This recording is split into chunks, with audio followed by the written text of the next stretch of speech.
আসসালামু আলাইকুম ভিউয়ার্স, আশা করছি আপনারা সকলে ভালো আছেন। আলহামদুলিল্লাহ, আল্লাহ তাআলার অশেষ রহমতে আমিও ভালো আছি। এনজয় অনলাইন বিডি চ্যানেলের পক্ষ থেকে আপনাদের সকলকে শুভেচ্ছা ও অভিনন্দন জানাচ্ছি। তো আজকে আমরা অলরেডি টাইটেল দেখে আপনারা জেনে গেছেন যে আজকে আমরা কী শিখতে যাচ্ছি এবং কী প্রসেসটা দেখাতে যাচ্ছি। তারপরে একবার বলে দিচ্ছি, সেটা হচ্ছে মেটাএক্সপ্লয়েট 2.0.0 ভার্সনটা আমরা এখন রান করে দেখাবো। নিজস্ব একটা সার্ভার ওপেন করব। তো বেশি কথা না বেরিয়ে জাস্ট ভিডিওতে চলে যাচ্ছি।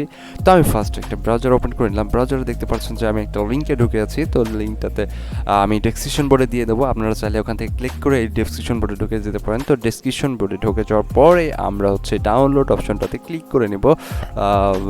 এখন ওই পেজে আসার পর ডাউনলোড বাটনটাতে ক্লিক করব। বা ডাউনলোড বাটনটাতে ক্লিক করলে আপনার এখানে 5 4 3 2 1 তারপরে হচ্ছে আপনার ডাউনলোড অপশনটা চলে আসবে।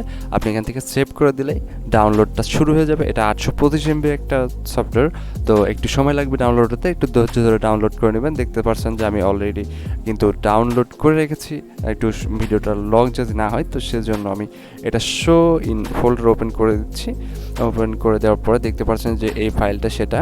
তো এই ফাইলটা কী করতে হবে, জাস্ট হচ্ছে রাইট বাটন ক্লিক করে এই স্টার্ট হেয়ার এটার উপরে, মানে এই ফাইলটা তো আদার উইনারে আছে, তো আমরা ভেঙে নিচ্ছি। তার জন্য স্টার্ট হেয়ারে ক্লিক করছি। তো স্টার্ট হেয়ারে ক্লিক করার পর দেখতে পাচ্ছেন যে সেটা জিপ ফাইল থেকে ভেঙে একটা ফাইলের রূপ নিচ্ছে। পাশে একটা ফাইল ওপেন হচ্ছে। তো এই ফাইলটা ওপেন করে নিতে হবে। আচ্ছা, এই ফাইলটা ওপেন হয়ে গেলে দেখতে পাচ্ছেন এই কাজটা শেষ হয়ে গেলে আপনারা কী করবেন, এটা আমার লাগছে না, তো আমি এগুলো এখন স্টপ কেটে দিচ্ছি। এবার আমি ভার্চুয়াল বক্সটা ওপেন করব। ভার্চুয়াল বক্সটা ওপেন করার পরে নিউ অপশনে যাব। তো নিউ অপশনে যাওয়ার পরে এখানে মেটা এক্সপ্লয়েট টুল লিখতে হবে। আমি এটা দেখাই। আচ্ছা, এই যে এখানে দেখতে পাচ্ছেন যে মেটা এক্সপ্লয়েট যেটা লেখা আছে এটা আপনি লিখে দিবেন। আমি এখান থেকে কপি করে নিয়ে আমি এখানে লিখে দিচ্ছি। আর লিখে দেওয়ার পর আচ্ছা, এটুকু আমি কেটে দিচ্ছি। আপনার ইচ্ছে মতো আপনি যা ইচ্ছে তাই লিখতে পারেন, সমস্যা নেই। আমি এরকম লিখে দিলাম। লিখে দেওয়ার পরে এখানে ড্রাইভ চেঞ্জ করতে চাইলে আপনি ড্রাইভ সিলেক্ট করে ড্রাইভ চেঞ্জ করে দিবেন, যে ড্রাইভে নিতে চাচ্ছেন। আমি ড্রাইভ চেঞ্জ করব না, তাই এখানে রেখে দিলাম। তো তারপর লিনাক্স দেওয়া আছে, যদি অন্য কিছু দেওয়া থাকে, এরকম দেওয়া থাকে, তাহলে আপনি লিনাক্সটা সিলেক্ট করে দিবেন, যেহেতু লিনাক্স অপারেটিং সিস্টেমের মাধ্যমে আমরা চালাবো। তো আমার যেহেতু লিনাক্স অপারেটিং সিস্টেম এবং ডেবিং 64 বিট দেওয়া আছে, সেজন্য আমি ডেবিং 64 বিট সিলেক্ট করে নেক্সট বাটন ক্লিক করলাম। এবার এখান থেকে আপনি 512 দিয়েই রান করতে পারবেন। আমি এটা 512 দিয়ে রান করে দেখাচ্ছি। তার বেশিও দিতে পারবেন। আমি 512 বা 780 বা 665 বা 512 দিয়ে দিলাম।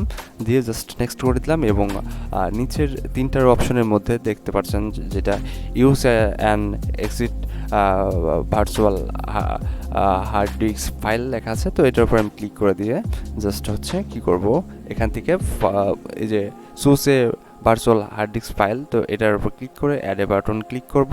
ক্লিক করার পরে যেহেতু আমরা ডাউনলোড করেছি, ডাউনলোডের মধ্যে আছে। তো ডাউনলোডের মধ্যে আমরা ফাইলটা কিন্তু ভেঙে নিয়েছিলাম, তার জন্য এই ফাইলটা ওপেন হয়েছে। তো এই ফাইলটার মধ্যে ক্লিক করব। ক্লিক করার পর দেখতে পাচ্ছেন মেটাসপোর্টেবল লেখা আছে। তো এটা আমরা সিলেক্ট করে জাস্ট ওপেনে ক্লিক করে দেবো। দেখবেন এটা হয়ে গেছে। তখন আমরা চুজের উপর ক্লিক করে দেবো।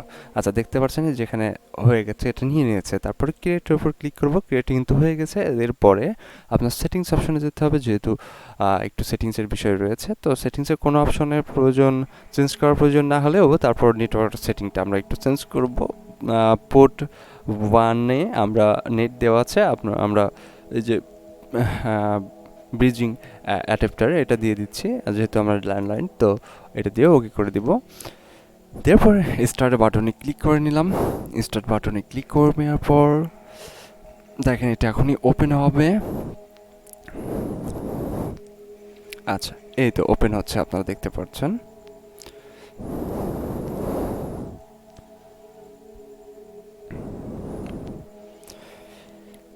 Starting up, loading, please wait.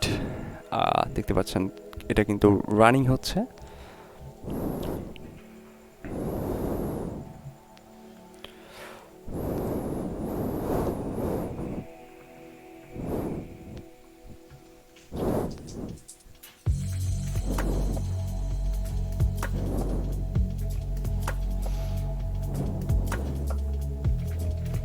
আচ্ছা, এই তো দেখতে পাচ্ছেন রানিং হয়ে গেছে এবং রেজিস্টার্ড হয়ে গেছে। এখন আমাকে এখানে লগ ইন করতে বলছে। আপনারা খেয়াল করলে দেখবেন যে এই জায়গাটায় লগ ইন একটা অপশন দিয়েছে। তো লগ ইন অপশনে এখানে থেকে দেখবেন এই সোজা থেকে একটু উপরে এখানে লেখা আছে SMF, মানে এটার একটু উপরে অ্যাডমিন লগ ইনের উপরটা দেখবেন MSF অ্যাডমিন লেখা আছে। তো আপনি এখানে ওইটাই লিখে দেবেন MSFADMIN অ্যাডমিন লিখে ইন্টার বাটন ক্লিক করবেন কিবোর্ড থেকে। তারপরে হচ্ছে পাসওয়ার্ড দেখাচ্ছে, তো পাসওয়ার্ডের জায়গায়ও MSF অ্যাডমিন লিখে দিবেন। এটা কিন্তু লিখলে দেখা যাবে না, তবে এটা কিন্তু লেখা হচ্ছে, কিন্তু দেখাবে না। তো তার জন্য লেখা যেহেতু হয়ে গেছে আমরা লিখে নিয়েছি, তার ইন্টার বাটন ক্লিক করে দেবো। তিনটা বাটন ক্লিক করে দিলেই দেখতে পাচ্ছেন যে এখানে হচ্ছে আমাদের কিন্তু সার্ভার আইপিটা দেখাচ্ছে যে লাস্ট লগিং সানমে 20/15/50/42 EDT 2012 ফ্রম, এই যে 12 ফর্মের পরে দেখতে পাচ্ছেন 172.16.123.1, এটা হচ্ছে আমাদের সার্ভার আইপি। তো এখন কারোর যদি সার্ভার আইপিটা নাও আসে তবুও আপনারা একটা কাজ করতে পারেন, সেটা হচ্ছে এখানে লিখতে পারেন IF কনফিগ। এই যে IF কনফিগ লিখলে আপনার কিন্তু এখানে সার্ভারটা দেখাবে, ঠিক আছে। এই যে লিঙ্কের পরে দেখতে পাচ্ছেন একটা অপশন আছে আইনেট অ্যাড্রেস। তো আইনেট অ্যাড্রেসের যেই আপনার হচ্ছে এটা আছে 192.168.195। তো এটা আপনার আইপি অ্যাড্রেস, এখান থেকে আইপিটা নিতে পারেন, কালেক্ট করতে পারেন আপনার আইপিটা। তো আমি না করে জাস্ট হচ্ছে আপনাকে এখন লিনাক্স অপারেটিং সিস্টেমটাতে মধ্যে যেয়ে আমি একটু দেখাই। আমি এটা ওপেন করে নিচ্ছি, পাসওয়ার্ডটা দিয়ে ওপেন করে নিলাম এবং দেখতে পাচ্ছেন আমার এখানে হচ্ছে সার্ভার আইপি এবং এনম্যাপ দিয়ে আমি একটা কমান্ড দিয়ে ইন্টার বাটন ক্লিক করলাম। দেখেন স্টার্টিং এনম্যাপ,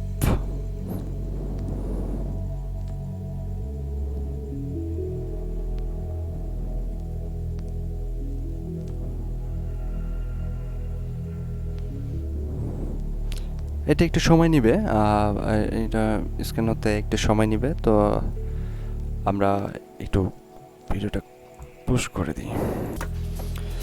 তো দেখতে পাচ্ছেন যে এরকম বেশ 2-1 মিনিট পরে এটা কিন্তু চলে আসছে, অনেক রেজাল্ট দেখাচ্ছে। ওকে, অনেক রেজাল্ট দেখাচ্ছে। এভাবে আপনারা কাজ করতে পারেন বা অন্যান্য কমেন্টে আপনাদের আইপি ইউজ করে সেটা আপনারা যে কাজে প্রয়োজন সেই কাজে ব্যবহার করতে পারেন এই টুলসটি।